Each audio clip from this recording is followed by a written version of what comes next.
दोस्तों, हम में से हर कोई कभी ये नहीं चाहेगा कि वो सफल ना हो।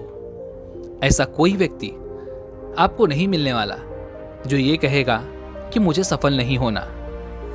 यूं तो हम भी अपने जीवन में कई सारे लक्ष्य निर्धारित करते हैं। कोई अमीर बनना चाहता है, तो कोई बड़ी गाड़ी खरीदना चाहता है, तो कोई बड़ा बंगला लेना चाहता है और न जाने क्या क्या।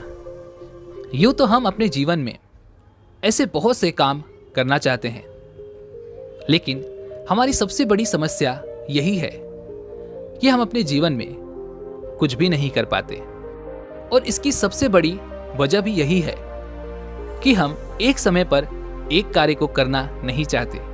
हम चाहते हैं कि कितनी जल्दी जल्दी हमारे एक साथ में कई सारे काम हो जाएं, और एक साथ में कई सारे कार्य करने के चक्कर में हमारे एक भी कार्य समय पर पूरे नहीं हो पाते।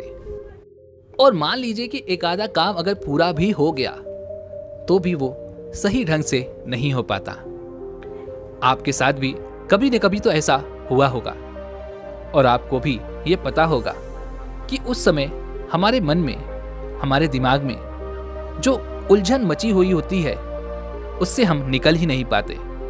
बस हमारा दिमाग इसी चक्कर में लगा रह जाता है कि हमें क्या करना चाहिए और क्या नहीं। हम तो बस ये चाहते हैं कि हमारा कार्य जल्दी जल्दी खत्म हो जाए, और इस चक्कर में हम लगातार इधर से उधर भागते रह जाते हैं, पर हमारा कार्य पूर्ण नहीं हो पाता। और ना ही हम कभी ये समझ पाते हैं कि हमें क्या करना है, हम किस चीज के लिए पैदा हुए हैं। हमें अपने जीवन का वो उद्देश्य ही नजर नहीं आ पाता, क्योंकि हमारा मन हमें इस तरह से नचाता रहता है कि हम एक कार्य से दूसरे कार्य, दूसरे से तीसरे, और इसी तरह से अनेकों कार्य में इस तरह से उलझ जाते हैं कि हमें साफ और स्पष्ट तौर पर देखने का समय ही नहीं मिल पाता, जिस कारण हमारा मन एक जगह नहीं टिक पाता और हमारी बुद्धि भी किसी एक कार्य पर टिकी नहीं रह पाती, जिस वजह से हम उलझनों में यूं ही फंसे रह जाते हैं। और हम अपने मन में बस यही सोचते रह जाते हैं कि हम भला अपने लक्ष्य को हासिल क्यों नहीं कर पा रहे। क्या हम में कोई कमी रह गई है, या फिर हमने कोई गलती की है। हम तो इस उलझन में लगे रहते हैं कि मेरे मित्र ने भी मेरे साथ इस कार्य को शुरू किया था, लेकिन वो तो आगे निकल गया और हम पीछे ही रह गए। हमारे साथ ऐसा क्यों हो रहा है, और जिस वजह से हम बस दोष देना शुरू कर देते हैं। लेकिन हम कभी ये नहीं सोचते कि हम जो कर रहे हैं क्या वो सही है। क्या अनेकों कार्यों को एक साथ करना सही है। हम ये भूल जाते हैं कि अगर हम एक कार्य को एक समय पर करेंगे तो हम बहुत जल्दी सफलता पा सकते हैं, लेकिन हम अनेकों कार्यों को एक साथ करना चाहते हैं, जिस कारण हमारा दिमाग एक चीज पर ध्यान लगा ही नहीं पाता। हमारे अंदर वो ताकत नहीं है कि हम एक साथ में कई कार्यों को सफलतापूर्वक पूर्ण कर सकें। जब हम एक साथ कई चीजों पर काम करना शुरू करते हैं, तो किसी भी काम में जब कोई अड़चन आती है तो हम अपना आपा खो बैठते हैं। हमें अपने ऊपर क्रोध आने लगता है, मन विचलित होने लगता है, हम चिंतित हो जाते हैं और दुखी होकर, परेशान होकर फिर वैसे ही हाथ पर हाथ धर बैठ जाते हैं। और किसी एक काम को पूर्ण करने के चक्कर में हम अनेकों कार्य ले लेते हैं, और जिस चक्कर में हम यूं ही फंसे रह जाते हैं। तो फिर ऐसे में सवाल ये आता है कि फिर हमें करना क्या चाहिए, किस वजह से और क्यों हमारे सारे कार्य नहीं हो पाते, किस तरह से हम अपने ध्यान को किसी एक कार्य पर लगा सकते हैं, और किस तरह से हम उस कार्य को सफलतापूर्वक पूर्ण कर सकते हैं। तो इसका एकमात्र उपाय है कि आप किसी भी कार्य को करते वक्त अपने मन को नियंत्रित रखें और उस वक्त आप में और आपके मन में कोई भी अंतर नहीं होना चाहिए। लेकिन अब सवाल यहां पर यह आता है कि यह भला कैसे हो पाएगा। तो इसे करने का एक ही तरीका है और वो है संकल्प। संकल्प की शक्ति एक ऐसी शक्ति है जो हर किसी के अंदर है, बस उसे पहचानने की देरी है। जब आप उसे अच्छी तरह से पहचान लेते हैं तो असंभव कार्य भी संभव किए जा सकते हैं। लेकिन अभी भी एक सवाल शेष है कि जब भी हमारे सामने छोटे मोटे काम भी आ जाते हैं तब भी हम घबरा जाते हैं और हम उन कामों को लेकर इतने चिंतित हो जाते हैं कि हमारा दिमाग किसी एक चीज पर ध्यान लगा ही नहीं पाता। तो भला हम यहाँ पर एक कार्य पर अपना ध्यान कैसे लगा सकते हैं, कैसे संकल्प की शक्ति का इस्तेमाल कर सकते हैं? तो आज की इस कहानी के माध्यम से हम यही जानने वाले हैं। बहुत पहले की बात है, किसी गांव में एक युवक रहा करता था। वह युवक अपने जीवन में कुछ भी नहीं कर पा रहा था और इस वजह से वो बड़ा परेशान रहता था, बड़ा ही चिंतित रहा करता था। ना तो वो कोई अच्छी नौकरी कर पा रहा था और ना ही कोई अच्छा व्यापार, और कुछ भी ना कर पाने की वजह से उसका विवाह भी नहीं हो पा रहा था।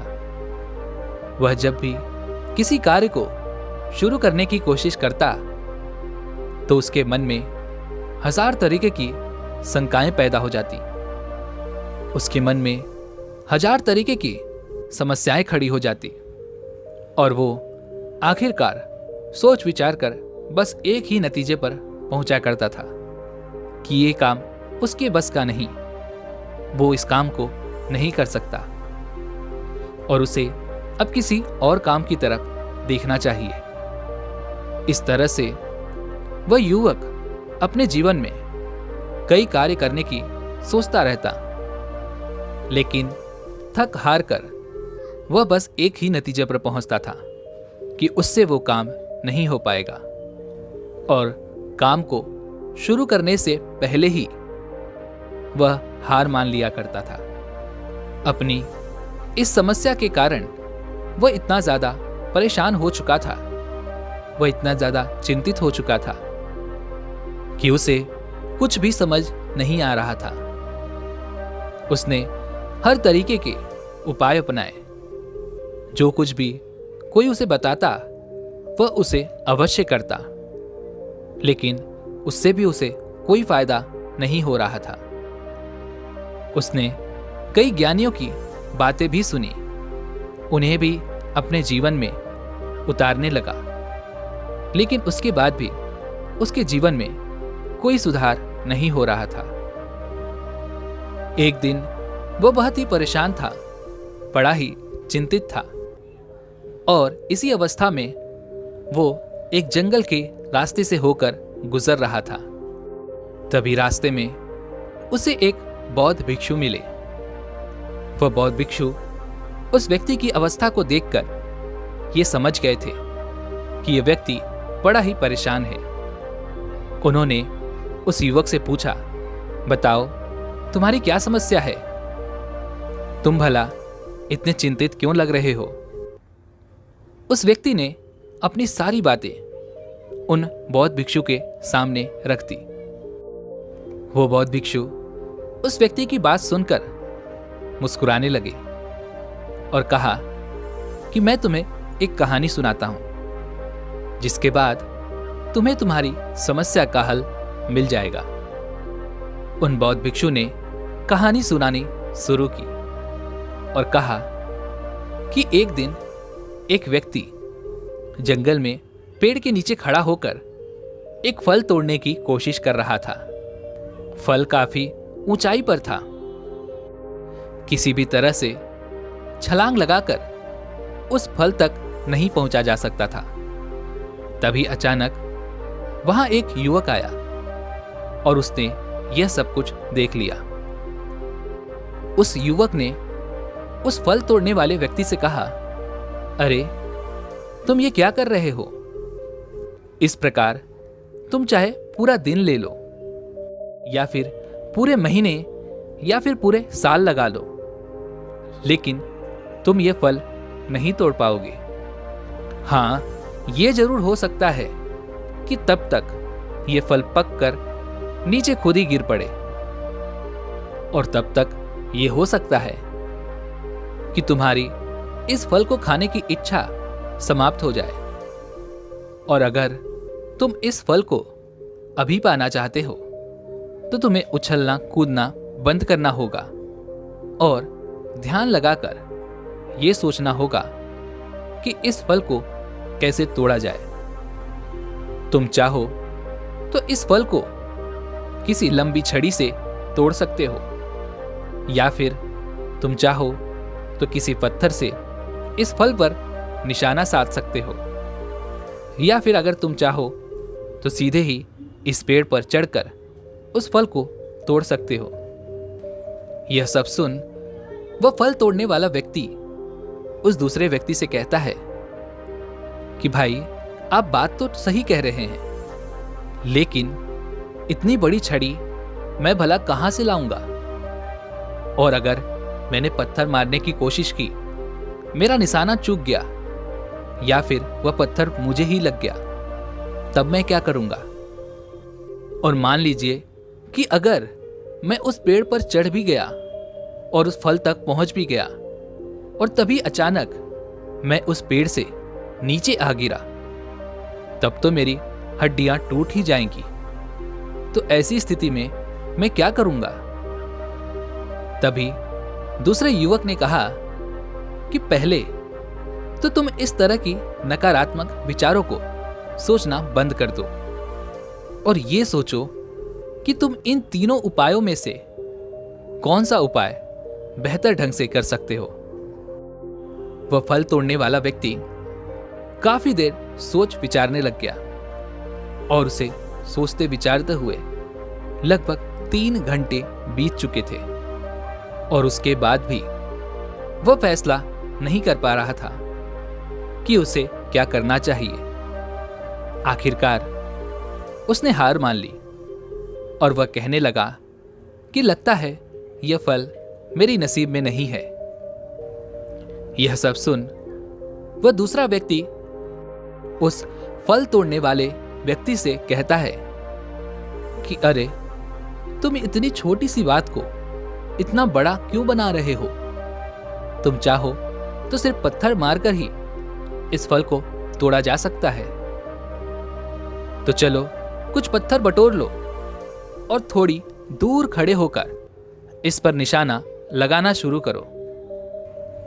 वह फल तोड़ने वाला व्यक्ति उस व्यक्ति की बात मान जाता है और कुछ पत्थर बटोर कर वह उस फल पर निशाना साधना शुरू कर देता है।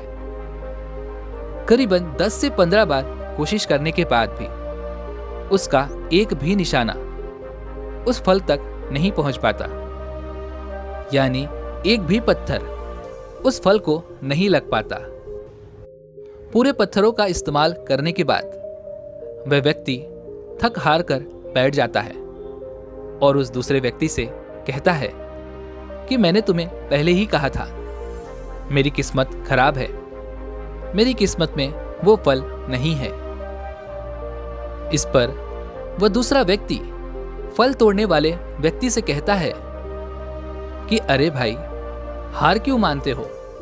चलो हम एक बार फिर से कोशिश करते हैं। वह फल तोड़ने वाला व्यक्ति एक बार फिर से उस व्यक्ति की बात मान लेता है। वह फिर से कुछ पत्थर बटोर लेता है और पहले निशाने में अब की बार भी उसका निशाना चूक जाता है, लेकिन जैसे ही वह दूसरी बार निशाना लगाता है तो वह निशाना फल को लगता है और फल नीचे आ गिरता है। जैसे ही वह फल नीचे गिरता है, वह फल तोड़ने वाला व्यक्ति झूम झूम कर उछलने लगता है और कहता है कि देखा था ना, मैंने कहा था कि मैं कर सकता हूं, और आखिरकार मैंने कर दिखाया। वो बौद्ध भिक्षु अपनी कहानी को यहीं पर समाप्त कर देते हैं और उस युवक से कहते हैं कि तुमने देखा कैसे उस व्यक्ति ने आखिरकार लगातार कोशिश करते हुए उस फल को तोड़कर नीचे गिरा ही दिया। तो जरा अब तुम ये सोचो कि जो हाल उस फल तोड़ने वाले व्यक्ति का था, वैसा ही हाल तुम्हारा भी है। जैसे उस फल तोड़ने वाले व्यक्ति ने प्रयास नहीं छोड़ा और अपने संकल्प पर टिका रहा, ठीक वैसे ही जब तक तुम कोई संकल्प नहीं लोगे और उस संकल्प को पूरा करने के लिए अपना जी जान नहीं लगाओगे, तब तक तुम्हारे भीतर की उस शक्ति का उदय नहीं हो पाएगा। और जब तक तुम उस शक्ति का उदय नहीं कर पाओगे, तब तक तुम अपने जीवन में कुछ नहीं कर सकते। वह युवक उन बौद्ध भिक्षु की बात को समझ चुका था। उस युवक ने उन बौद्ध भिक्षु को प्रणाम किया और वापस अपने घर की ओर चल पड़ा। उसने ये संकल्प भी लिया कि जो कुछ भी वो अपने जीवन में करना चाहता है, वो उसे हासिल कर कर ही रहेगा। वह घर पर बैठकर काफी देर सोच विचार कर रहा था कि उसे अपने लक्ष्य को पाने के लिए किस रास्ते पर चलना चाहिए, और आखिरकार उसने एक रास्ते को चुन लिया और उस रास्ते पर चल पड़ा, जब तक कि उसने अपने लक्ष्य को हासिल नहीं किया। दोस्तों, हमारे जीवन में भी कुछ ऐसी ही घटनाएं होती रहती हैं। हम में से अधिकांशतः लोग अपने लक्ष्य को निर्धारित तो कर लेते हैं, लेकिन उसे पाने की वो मुमकिन कोशिश नहीं कर पाते, और इसके पीछे का एकमात्र कारण है इच्छा शक्ति। इच्छा शक्ति की कमी की वजह से हम जो भी लक्ष्य निर्धारित करते हैं, उस तक पहुंचने में हम असफल रहते हैं। हम हर मुमकिन कोशिश तो कर लेते हैं, लेकिन हम इसे निरंतरता के साथ करने में असफल रहते हैं। हम ये सोचते हैं कि जो भी कार्य हमने शुरू किया है, उसमें हम एक बार में ही सफल हो जाएं। लेकिन आपने अनेकों लोगों को देखा होगा जो अपने जीवन में अत्यधिक सफल हैं, वो भी एक बार में सफलता को हासिल नहीं कर पाए थे। तो फिर भला आप ऐसा क्यों सोचते हैं कि आप एक बार में ही उस सफलता को हासिल कर लेंगे? ऐसा बिल्कुल भी संभव नहीं है। जब आप किसी लक्ष्य को निर्धारित करते हैं, किसी लक्ष्य को पाना चाहते हैं, तो किसी एक रास्ते को तय कीजिए और उस पर चलना शुरू कीजिए। जब आप ऐसा करते हैं, तो आपका मन आपको भटकाने की पूरी कोशिश करता है। वो चाहता है कि आप आसान रास्ते को चुनें। वो आपको लालच देता है, वो आपको भटकाने की कोशिश करता है। वो आपको ये भी समझाना चाहता है कि आपने जो रास्ता चुना है, वो रास्ता सही नहीं है, और वो अपनी पूरी मुमकिन कोशिश करता है कि आप उस संकल्प को तोड़ दें। और वो आपको इतना मजबूर कर देता है कि आप अपने संकल्प को तोड़ने के लिए तैयार भी हो जाते हैं, और मन ही मन ये सोचते हैं कि एक बार इस संकल्प को तोड़ देता हूं, लेकिन अगली बार से मैं बड़ा संकल्प लूंगा और उस कार्य को जरूर पूरा करूंगा। और यह लालच भी आपका मन ही आपको देता रहता है। इसलिए बड़े संकल्प लेने से अच्छा है कि आप छोटे छोटे संकल्प लें। जैसे कि अगर आप चाहते हैं कि आप अपनी पूरी क्लास में फर्स्ट रैंक से पास हों, तो ज़रूरी ये है कि आप उसे छोटे छोटे संकल्पों में बदल दें। जैसे कि आज मैं पूरे 1 घंटे मन लगाकर पढ़ूंगा। जैसे ही आप इस संकल्प को करेंगे और इस संकल्प पर अपनी ऊर्जा लगाएंगे, वैसे ही आपका मन आपको विचलित करने की पूरी कोशिश करेगा। वो चाहेगा कि आप उस कार्य को पूरा ना कर सकें, जिस वजह से वो आपको अनेकों लालच देगा, आपको विचलित करेगा और आपके उस संकल्प को तोड़ने की पूरी कोशिश भी करेगा। लेकिन अगर आपने इस संकल्प को पूरा कर लिया, तब आप संकल्प की शक्ति को भी पहचान पाएंगे और ऐसे ही छोटे छोटे संकल्पों के साथ आप एक दिन बड़े संकल्पों के लिए भी तैयार हो जाएंगे। और एक बार आपके मन को संकल्पों की आदत पड़ गई, तब आप जो कुछ भी अपने जीवन में हासिल करना चाहते हैं, जो भी लक्ष्य आपने निर्धारित किए हैं, आप उस तक अवश्य पहुंचेंगे। क्योंकि संकल्प की शक्ति एक ऐसी शक्ति है जो आपको किसी भी लक्ष्य को पाने में मदद करती है। और सबसे जरूरी चीज कि आप अपनी संकल्प शक्ति का इस्तेमाल सिर्फ पॉजिटिव सोच के लिए करें। अगर आप इसका इस्तेमाल नकारात्मक सोच के लिए करते हैं, तो ये आपको पूरी तरह से बर्बाद करने में भी सक्षम है। दोस्तों, उम्मीद है कि आपने आज की इस वीडियो से जरूर कुछ न कुछ सीखा होगा। तो इस वीडियो को लाइक और अपने दोस्तों के साथ शेयर जरूर कीजिएगा और हमें ऐसे ही सपोर्ट करने के लिए चैनल को सब्सक्राइब और घंटी बटन को जरूर दबा दीजिएगा। चलिए मिलते हैं ऐसी ही एक और वीडियो में। तब तक के लिए अपना ख्याल रखें। धन्यवाद।